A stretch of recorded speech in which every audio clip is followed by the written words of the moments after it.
మొక్కిన మొక్కులు తీర్చకపోతే ఏం జరుగుతుంది? చాలామంది అడుగుతారు. మొక్కాము మేము మర్చిపోయాం. కొంతమందయితే మొక్కిన మొక్కుని తీర్చకుండా చనిపోతూ ఉంటారు.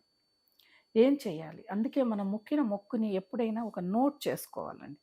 ఒక బుక్‌లో నోట్ చేశామనుకో, ఏ ఆపద వల్ల ఎవరు చనిపోయినా కనీసం వాళ్ళ పిల్లలు తీర్చే ప్రయత్నం చేయాలండి. లేదు తిరుమలకొస్తాను, లేతే విజయవాడ కనకదుర్గమ్మకొస్తాను మొక్కుంటారు. మీకు అవ్వదు, వీలవ్వదు.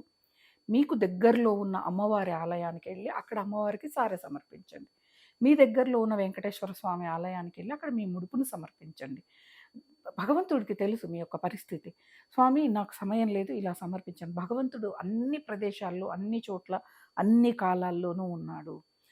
కానీ ఎలా మొక్కు తీర్చుకోవాలి. అందుకే మొక్కు మొక్కేటప్పుడు జాగ్రత్తగా మొక్కండి. నేను పలాని చోటికే వచ్చి చేస్తా, పలాని చోటే కాదు. ఎక్కడ నాకు దగ్గరలో ఉన్న ఆలయంలోనైనా నేను నీ మొక్కు చెల్లించుకుంటా అని మొక్కోండి. మొక్కితే ఈ సమస్య ఉండదు గదా! తిరుమలకెళ్ళాలంటే ఓ 3, 4 రోజులు పడతది. కనకదుర్గమ్మకెళ్ళాలంటే 2 రోజులు పడతది. సమయం ఉండదు. అనారోగ్య పరిస్థితిలో ఇంట్లో ఏదో ఒక అడ్డో అలా జరుగుతూ ఉంటుంది. అందుకే మొక్కేటప్పుడు చాలా జాగ్రత్తగా మొక్కండి. ఈ విధంగా మొక్కారనుకోండి, ఒకవేళ వీలుండి తిరుపతెళ్లారనుకో స్వామి అనుగ్రహంతో అక్కడే చెల్లించండి. తప్పేముంది? ఎక్కడైనా మొక్కు చెల్లించడం కావాలి.